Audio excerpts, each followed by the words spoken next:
ndogo, na ndio tatizo kubwa sana ambalo tunalipata kwenye mikoa ile ya kanda ya kaskazini. Sasa kinachofanya volti ziwe ndogo ni kwamba kuanzia pale umeme unapotokea mpaka unapofika kwa mtumiaji, endapo umbali ni mrefu sana, njiani kuna ile voltage zinakuwa zinapotea, zinapungua. Mpaka zinapofika zinakuwa zimepungua kwa kiasi fulani. Kuna kitu kwenye nani huko Kiingereza wanaita voltage drop. Voltage drop inatokea kadri waya unavyokwenda umbali mrefu. Sasa kwa Tanzania umeme wetu mwingi sana unazalishwa upande wa kusini. Kusini kwa maana ukiangalia kaskazini kule umeme mwingi unatoka kusini mwa mikoa ile ya kule.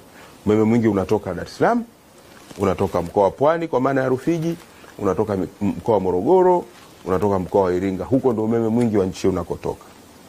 Na hivyo kama mteja yuko Manyara kwa mfano, inabidi umeme huo usafiri kutoka mikoa hii ninayoisema uende mpaka Manyara, na ukiangalia inaenda mpaka kilomita 700 kwa baadhi ya maeneo.